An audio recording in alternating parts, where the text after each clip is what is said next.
The massive alien dreadnought cast its shadow across the lunar surface as Ambassador Zektar adjusted his ceremonial armor one final time.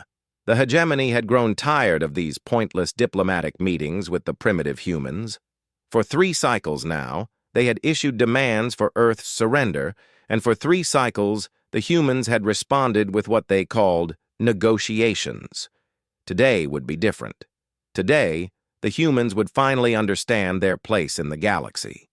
Zektar's 6 eyes focused on the approaching human shuttle, such a pathetic vessel compared to the might of the hegemony fleet that now surrounded Earth's solar system. 12,000 warships, each capable of glassing a continent. The humans had perhaps 200 ships, cobbled together from their various nations and mining operations. The shuttle docked with a soft thud against the hegemony command ship. Zektar sneered as he watched the primitive airlock mechanisms engage. Everything about these humans screamed incompetence.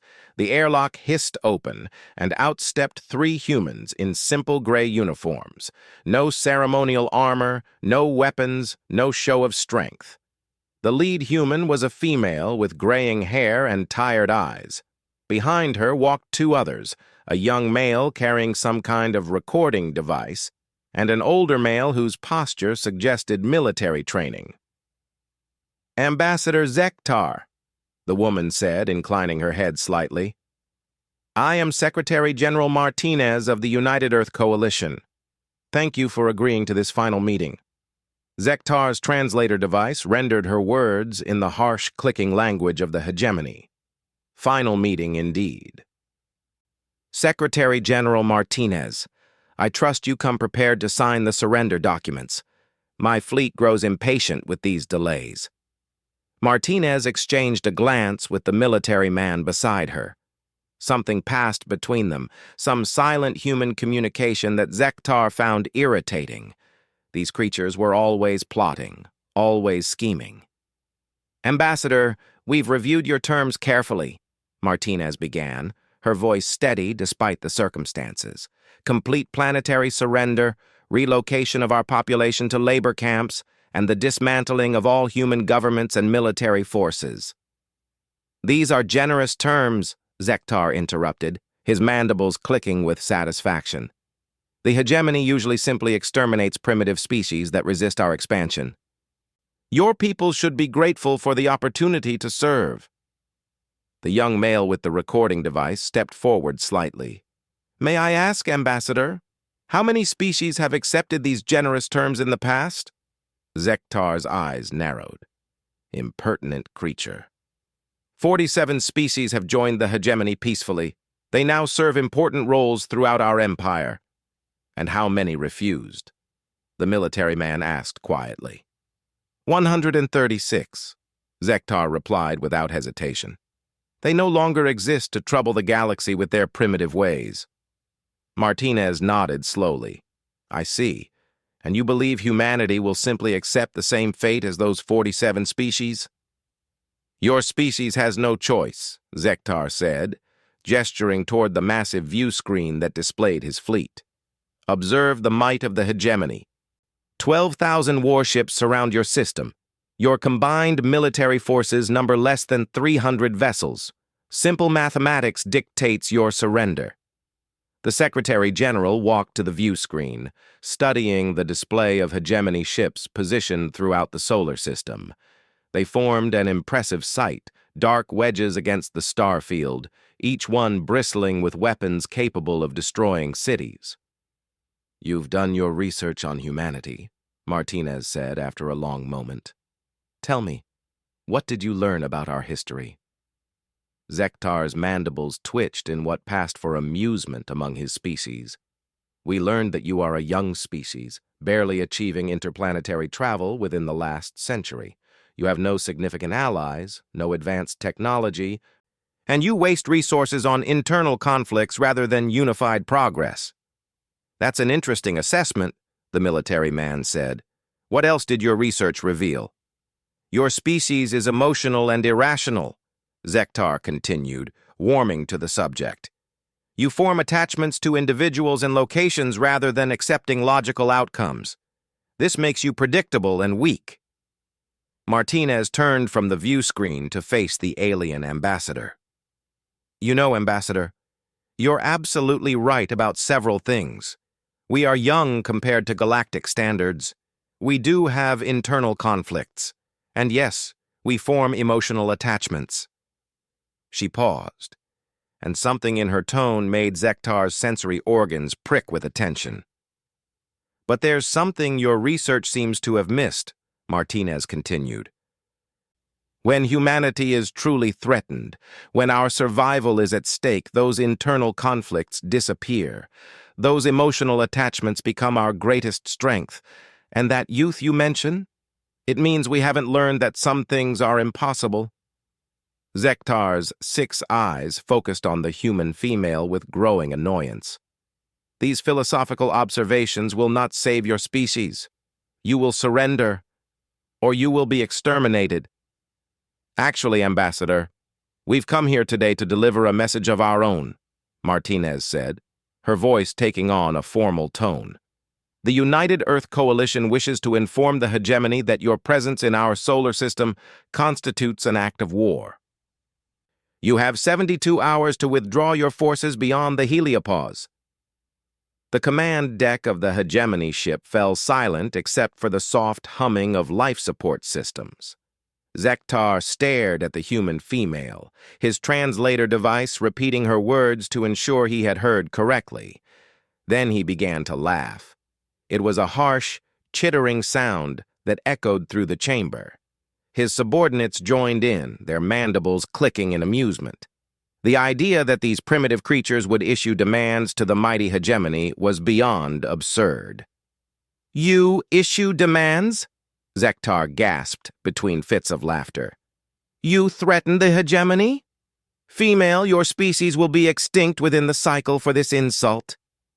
Martinez remained perfectly calm, her expression unchanged. 72 hours, Ambassador. We wanted to give you fair warning." "Warning?" Zektar's laughter died abruptly. "You warn us? With what? Your tiny fleet of improvised vessels?" The young human with the recording device spoke again. "Ambassador, may I share something our historians discovered during their research of galactic conflicts?" Before Zektar could respond, the human continued. "We found records of every species the hegemony has encountered. The 47 who surrendered, the 136 who were destroyed. But we noticed something interesting in the patterns." "Speak quickly, creature. My patience wears thin." Every single species that resisted did so with their main fleet concentrated in a single location. They met the hegemony in what they believed would be a decisive battle. And every one of them lost because they fought the kind of war the hegemony expected. Zektar's mandibles stopped clicking. Something in the human's tone suggested these weren't random observations. Martinez stepped forward again. "You see, Ambassador, humanity has spent our entire recorded history fighting wars, not just against external enemies, but against each other. We've learned some hard lessons about conflict that perhaps a species with overwhelming technological superiority never had to learn." "What lessons?" Zektar found himself asking despite his growing unease. "That sometimes the smaller force wins," the military man said quietly. "That technology isn't everything. That desperation and determination can overcome seemingly impossible odds. And most importantly, that conventional thinking often leads to conventional defeats." The Secretary General activated a small device in her hand.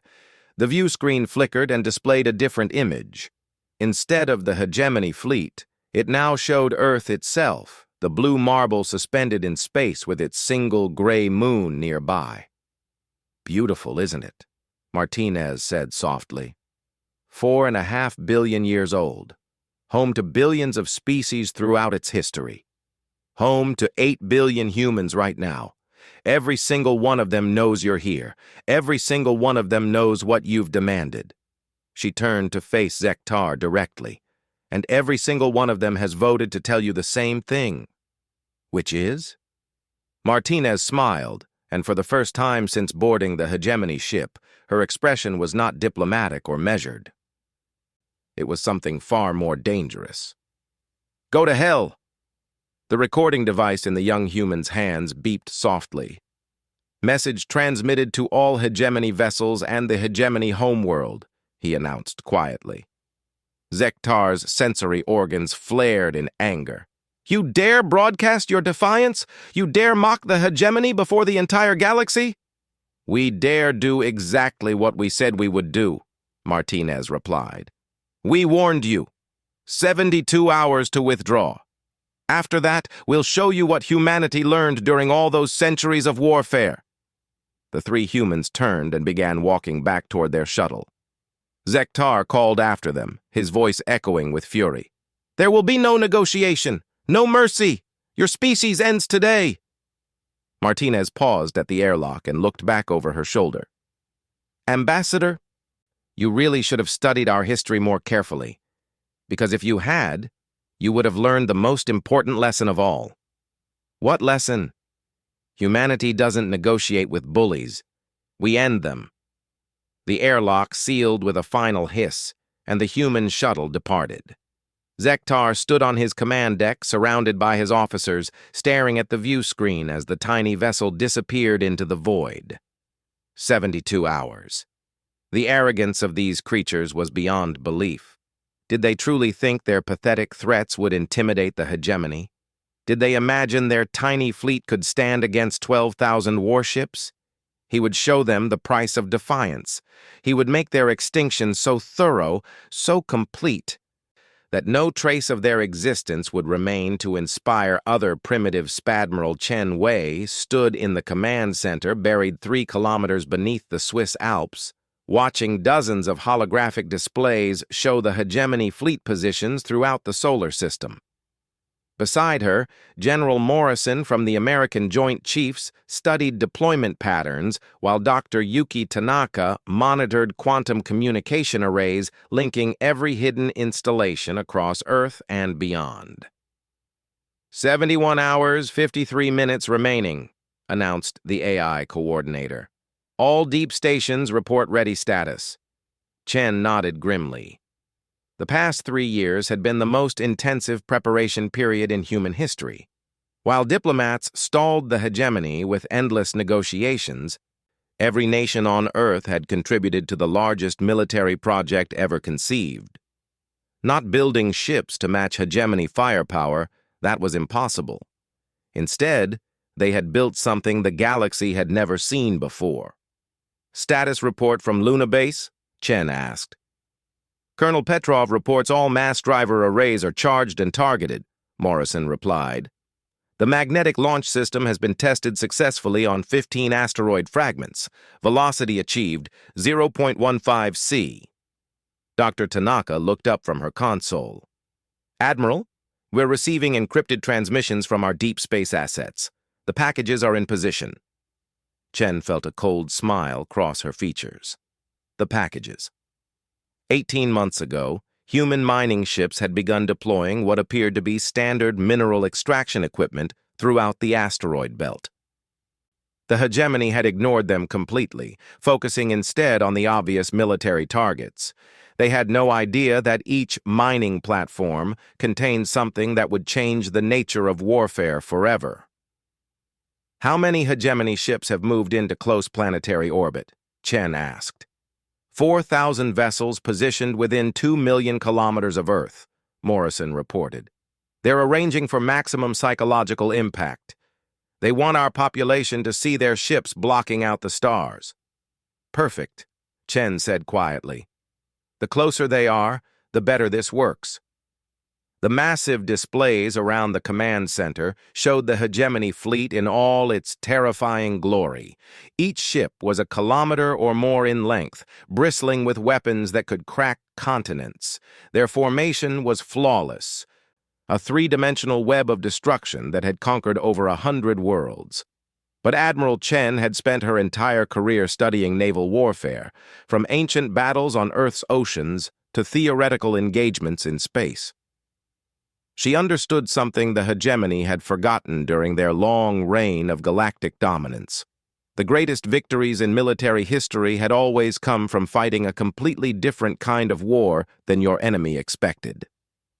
"Sir," called out Lieutenant Park from the communications station, "we're receiving a priority transmission from Ambassador Zektar aboard the Hegemony flagship." "Put it through." The alien's ugly face appeared on the central screen, his 6 eyes blazing with fury. "Admiral Chen, I presume. I am told you command the pathetic military forces of Earth." "I command the United Earth Defense Force," Chen replied calmly. "You have 68 hours remaining to withdraw from our system." Zektar's mandibles clicked in what passed for laughter among his species. "Your Secretary General delivered your amusing ultimatum. Now I deliver mine. You have 1 hour to broadcast a complete surrender to every human settlement. Failure to comply will result in the immediate destruction of your largest cities." Chen studied the alien's face carefully. Arrogance. Complete, overwhelming arrogance. Good. Arrogant enemies made predictable enemies. "Ambassador, I have a counter-proposal," Chen said. "You have 67 hours and 58 minutes to begin your withdrawal. After that, the United Earth Defense Force will consider your presence an act of war and respond accordingly." "With what?" Zektar's voice rose to a harsh shriek. "Your 200 obsolete vessels. Your primitive projectile weapons. Admiral, my flagship alone could destroy your entire fleet without taking significant damage." "You're probably right," Chen admitted. "Your technology is far superior to ours. Your ships are bigger, faster, and more heavily armed. In a conventional engagement, we wouldn't stand a chance." Zektar's expression showed satisfaction at this admission of weakness. "Then why do you persist in this suicidal defiance?" Chen smiled, and something in that expression made the alien ambassador pause. It wasn't the smile of someone who had accepted defeat. It was the smile of someone who knew something you didn't. "Because, Ambassador, we're not planning a conventional engagement." The transmission ended abruptly as Chen cut the connection. Around the command center, her staff continued their preparations with the calm efficiency of people who had trained for this moment for years. "Dr. Tanaka, initiate Protocol 7. Begin the withdrawal sequence." "Confirmed. All surface military installations are beginning evacuation procedures. Military personnel are reporting to designated shelters." Morrison looked puzzled. "Admiral, the Hegemony is monitoring our communications. Won't they realize we're pulling back our forces?" "I'm counting on it," Chen replied. "Let them see exactly what they expect to see. A primitive species in retreat, hiding in bunkers while the superior alien force prepares for conquest." The hours ticked by with mechanical precision. Across Earth, military bases appeared to shut down as personnel evacuated to underground facilities. Orbital platforms powered down their weapon systems and withdrew to higher orbits. The few human ships in nearby space began moving away from Earth, apparently seeking to avoid the coming battle. To any external observer, it looked like humanity was accepting the inevitable. The great industrial centers of Earth continued operating, but military resistance seemed to be collapsing before the Hegemony had even begun their attack. Ambassador Zektar watched the human withdrawal with growing satisfaction. His tactical displays showed human military forces retreating on every front. Their orbital defenses were powering down. Their ship deployments were breaking formation and scattering. Finally, these primitive creatures were accepting reality. "Fleet Commander Voth," Zektar called to his senior military officer, "the humans are beginning their surrender. Prepare to take possession of their major population centers." "Confirmed, Ambassador. Shall we accept their formal surrender now?" "No," Zektar said, his mandibles clicking with pleasure. "Let them suffer in anticipation for the full 72 hours. When the deadline expires, we will accept nothing less than total abject surrender broadcast to every human on their pathetic world." But as the hours passed, something began to trouble the Hegemony's sensors. Deep in the asteroid belt, several mining platforms were showing unusual energy signatures. Analysis suggested they were powering up equipment far beyond what mineral extraction required. Probably attempting to hide valuable resources, Voth suggested when the readings were brought to Zektar's attention. Typical primitive behavior. They think they can save something from the conquest. Zektar agreed. It was a minor concern at most. What could a few mining platforms do against the might of the hegemony? With 8 hours remaining until the deadline, the first phase of Earth's real plan began. Deep beneath the lunar surface, magnetic coils that had taken 2 years to construct began charging with more power than some star systems produced. The moon itself had been converted into a massive weapon, its core hollowed out and replaced with human engineering on a scale the galaxy had never imagined. "Mass driver arrays at full charge," reported Colonel Petrov from Luna Base. "Targeting solutions locked on primary hegemony formations." The projectiles weren't sophisticated. They were simply massive chunks of dense metals accelerated to 15% of light speed. No shields in the galaxy were designed to stop kinetic impacts at relativistic velocities. No armor could withstand the energy release when matter moving that fast encountered solid objects. "Fire," Admiral Chen ordered quietly. The moon shuddered. Not visibly, but every seismic sensor on Earth detected the massive discharge as magnetic forces beyond comprehension hurled 47 projectiles across the solar system in microseconds. The hegemony fleet didn't even detect the incoming rounds until they were 3 seconds from impact. At 15% of light speed, 3 seconds provided no time for evasion or response. 47 hegemony dreadnoughts simply ceased to exist. They didn't explode dramatically like ships in entertainment vids. They converted instantly from organized matter into expanding clouds of superheated plasma as kinetic energy tore their molecules apart. Ambassador Zektar felt his flagship shake violently as shockwaves from nearby impacts overwhelmed the inertial compensators. Alarms screamed across the command deck as his sensors tried to process what had just happened. "Report!" he shrieked. "Kinetic impacts on 47 vessels!" Fleet Commander Voth replied, his voice tight with shock. "No survivors! No debris larger than atomic particles! Sir, they hit our ships with projectiles moving at relativistic speeds!" "From where?" Zektar demanded. "The satellite. The moon. It's been converted into a mass driver array." Before Zektar could respond, Phase 2 began. Throughout the asteroid belt, 18 mining platforms revealed their true nature.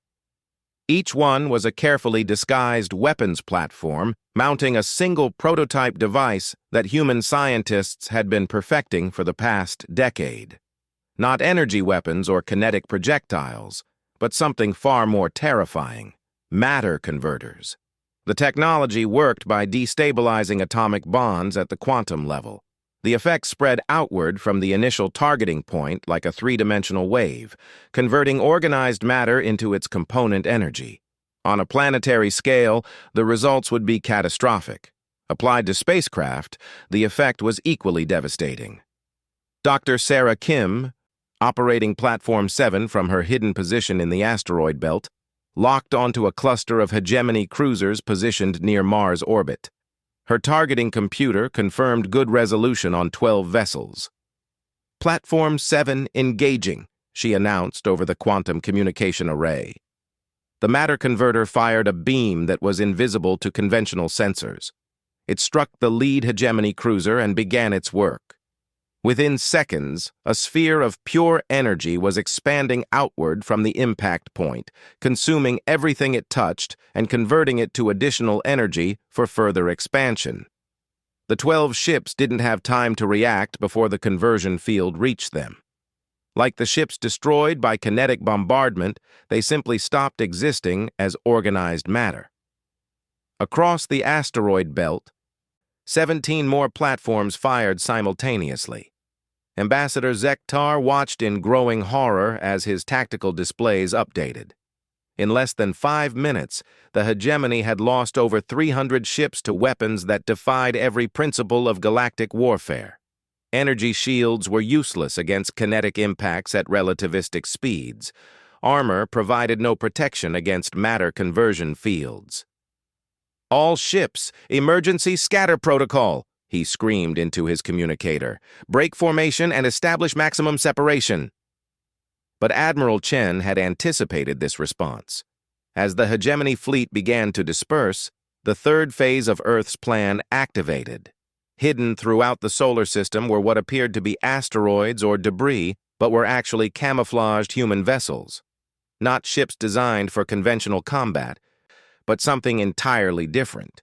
Each one was essentially an engine with a fusion warhead attached, controlled by AI systems programmed for only one mission: intercept and destroy. Captain Maria Santos piloted one of these hidden vessels as it emerged from behind a carefully selected asteroid. Her ship was tiny compared to hegemony dreadnoughts, but size wasn't the point. Speed was. "Thunderbolt 7 engaging," she announced, accelerating toward a hegemony formation that was attempting to retreat toward the edge of the solar system. Her ship's fusion engine pushed it to nearly 20% of light speed before she ejected in an escape pod. The AI took control for the final approach, making course corrections too fast for any human pilot to handle. The hegemony ships detected the incoming projectile and opened fire with everything they had. Energy beams and particle weapons lit up space as they desperately tried to destroy the small vessel before it reached them. But a ship moving at 20% of light speed was almost impossible to target accurately. The AI made final corrections and detonated its fusion warhead just as it reached the center of the enemy formation. The explosion vaporized everything within 50,000 kilometers. Throughout the solar system, 43 more suicide vessels began their attacks. Ambassador Zektar realized with growing panic that everything he thought he knew about human capabilities was wrong. This wasn't primitive technology operated by backwards creatures. This was sophisticated warfare conducted by a species that had learned hard lessons about fighting superior forces. "Fleet Commander," he called desperately, "how many ships have we lost?" "Over 800 vessels destroyed," or Missy Ambassador Zekatar crouched in what remained of his flagship's command center, emergency lighting casting eerie shadows across twisted metal and shattered displays. Half his bridge crew was dead, the other half worked frantically to maintain basic ship functions. Outside, the hegemony fleet that had once numbered 12,000 vessels was scattered across the outer system, running for their lives. "Status report," Zektar croaked, his voice barely audible through damaged vocal organs. Fleet Commander Voth, his carapace cracked and leaking fluid, struggled to access his remaining tactical systems. "We have approximately 2,000 ships still capable of faster-than-light travel. Another 500 are damaged but mobile. The rest—" He didn't need to finish. The rest were expanding clouds of radioactive particles drifting through space, testament to humanity's terrifying ingenuity. "How did they do this?" Zektar whispered. "How did primitive creatures destroy 10,000 hegemony warships?" His science advisor, one of the few officers still alive, answered with trembling mandibles. "They didn't fight the war we expected, Ambassador. Every tactical assumption we made was wrong."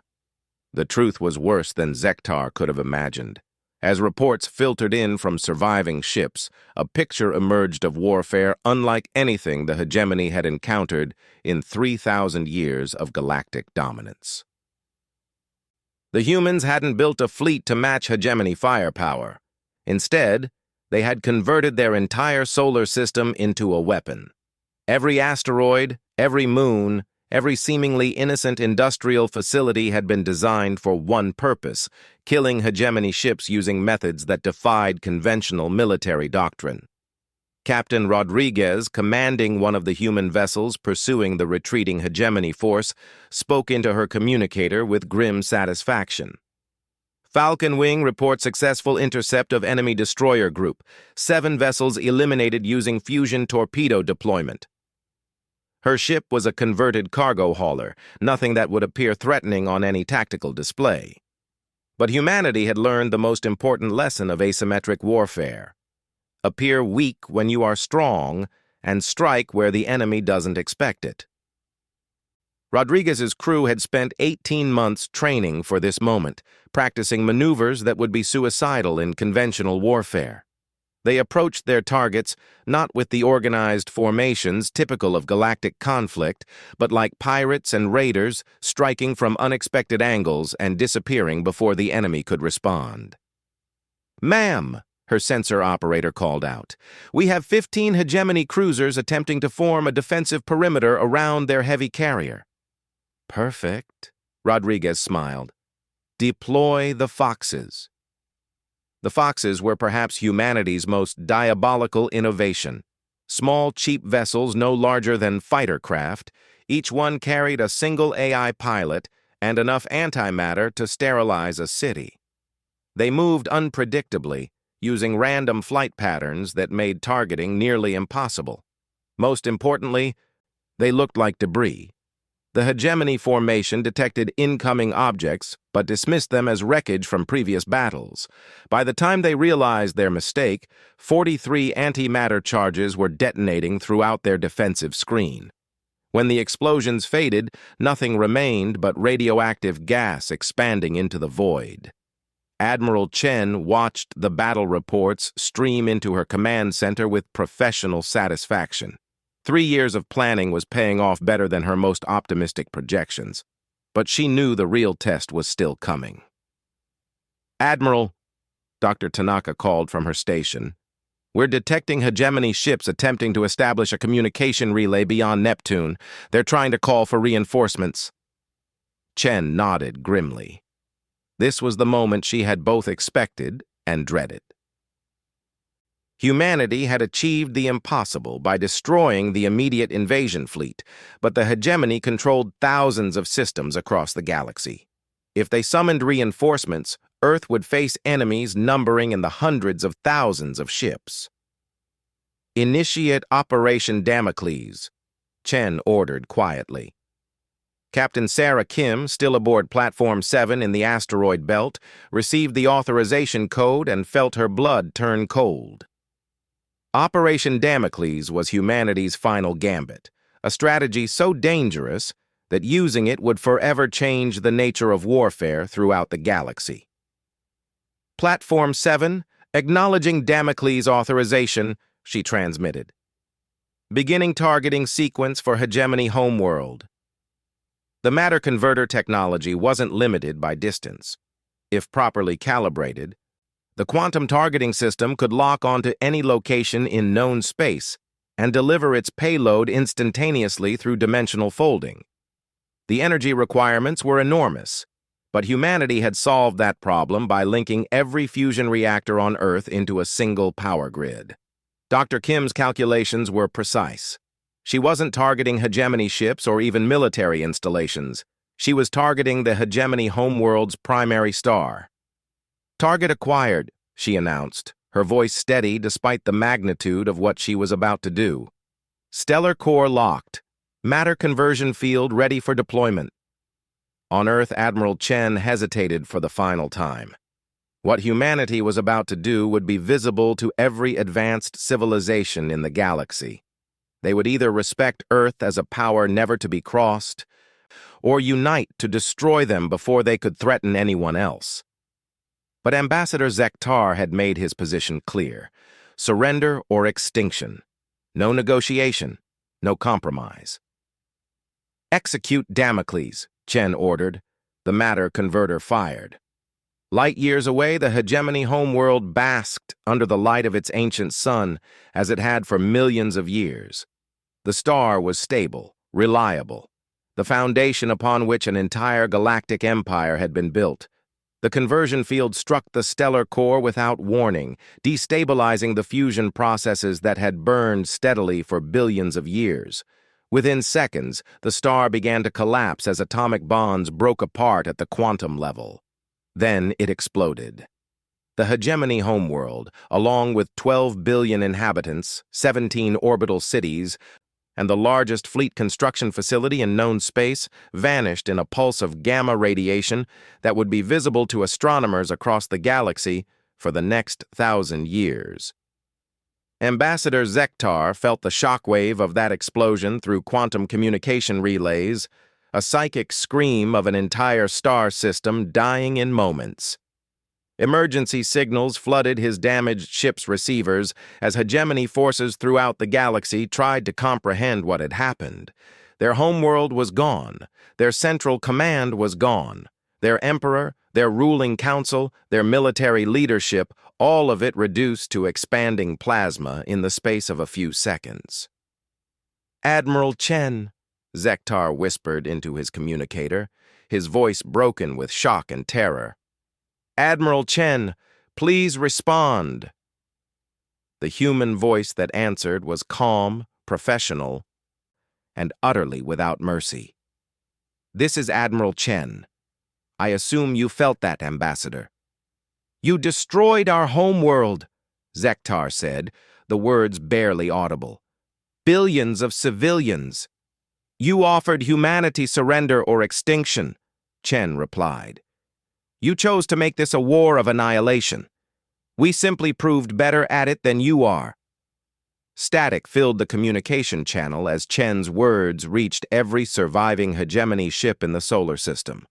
Around the galaxy, hegemony commanders listened in growing horror as they realized what humanity had just demonstrated. These weren't primitive creatures to be conquered and enslaved. They were apex predators who had just announced their presence to the galaxy in the most dramatic way possible. "What do you want?" Zektar asked, his empire's arrogance finally broken. "Withdrawal," Chen said simply. "Every hegemony ship leaves this system immediately. You return to your remaining territories and you never ever come back. And if we refuse?" Chen's voice carried the weight of a species that had just proved it could destroy stars.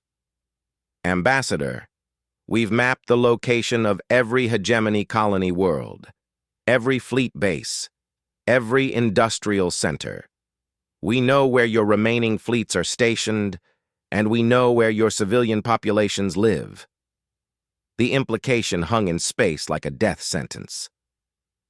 "You have 6 hours to begin your withdrawal," Chen continued. "Any hegemony vessel still in this system after that deadline expires will be destroyed. Any attempt to return will result in the sterilization of another hegemony star system. And if we comply?" Zektar asked desperately. "Then humanity will consider the war concluded. We'll return to our own system and leave you alone. But understand this, Ambassador. Earth has issued its last warning. There won't be another one." The communication channel closed, leaving Zektar alone with the ruins of his fleet and the smoking wreckage of his empire's greatest defeat. 6 hours later, the last hegemony ship disappeared into faster-than-light travel, carrying news of humanity's emergence across the galaxy. Admiral Chen stood in her command center, watching the final enemy vessels vanish from her displays. Around her, staff members worked quietly to stand down Earth's weapons and begin the long process of rebuilding their damaged infrastructure. "Admiral," General Morrison asked quietly, "what happens now? The rest of the galaxy knows what we're capable of. Some will want to ally with us. Others will see us as a threat to be eliminated." Chen studied the tactical displays showing the peaceful solar system, no longer under threat of invasion. "Now, General, we do what humanity has always done. We adapt, we learn, and we survive. But we do it from a position of strength." She turned to face her staff, these people who had helped plan and execute the most successful military campaign in human history. "The galaxy wanted to know what happens when you threaten Earth with extinction," Chen said quietly. "Now they know. We don't just survive. We make sure no one is foolish enough to try it again." In the depths of space, human vessels began the long journey home, carrying with them the knowledge that Earth would never again face the threat of alien conquest. Humanity had announced itself to the galaxy not as victims or supplicants, but as equals who demanded respect.